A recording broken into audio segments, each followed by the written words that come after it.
On the 2nd of September, Taylor Swift dropped the second single from her album, Reputation. It's called Ready For It, and frankly, no one was. And, because Taylor Swift loads every song and video with meaning, Swifties immediately produced their magnifying glasses and anaylsed the fuck out of it. First things first, if you listen carefully, you'll hear the sound of Taylor clearing her throat at the 10-second mark. This is interesting given that Ready For It is the first track on Reputation. This means that the first thing listeners will hear on Taylor's first album in 3 years is the sound of her clearing her throat. It's almost as if she's saying, hey, listen up, because the old Taylor is dead, and the new Taylor is here to tell her story, which will then unfold in the album. After all, Taylor hinted with this Instagram caption that she won't be giving any press interviews for the album.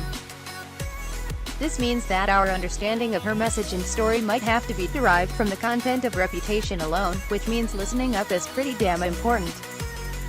Number 2. Given that Taylor is a stickler for grammar, fans are pretty damn excited about the use of the ellipses in the title of the track. Specifically because it might represent the 3 years between albums, a time frame she's never used before. Number 3. Oh, and then there's the fact that the song opens with 3 blasts of bass, which could be a sonic representation of the ellipsis. Number 4. Much has been made of the lines, "He can be my jailer, Burton to this Taylor." Of course, it's a reference to the tumultuous relationship of Richard Burton and Elizabeth Taylor. Some people have drawn parallels between their relationship and Taylor Swift's Wildest Dreams video.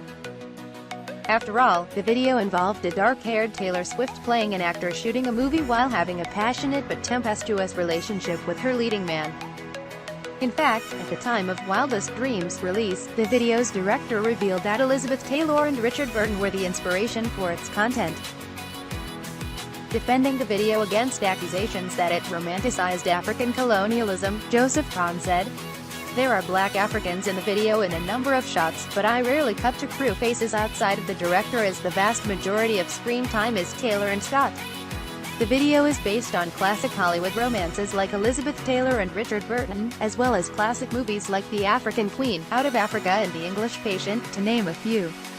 And there's this other little detail: the Wildest Dreams video was shot in Botswana, which also happens to be the place Burton and Taylor remarried 16 months after their first divorce. Number 5. Now, this is very interesting given that many people have pointed out the similarities between Ready For It and Wildest Dreams, despite their sonic differences. The lyrics are extremely similar. Just look at the choruses. On the left is Wildest Dreams, and on the right is Ready For It.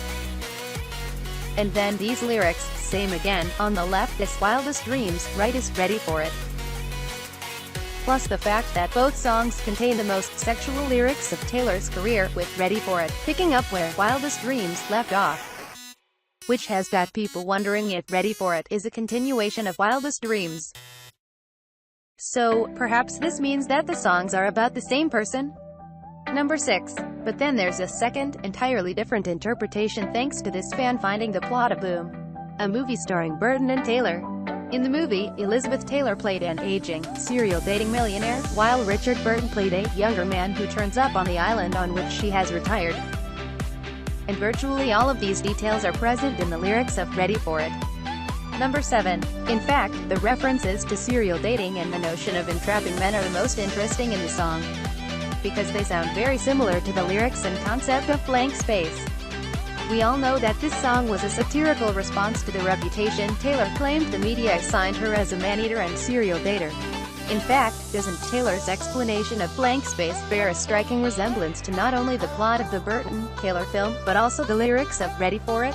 Speaking at the time of the song's release, she said she jets around the world collecting men, and she can get any of them, but she's so clingy that they leave and she cries, and then she gets another one in her web and she traps them and locks them in her mansion.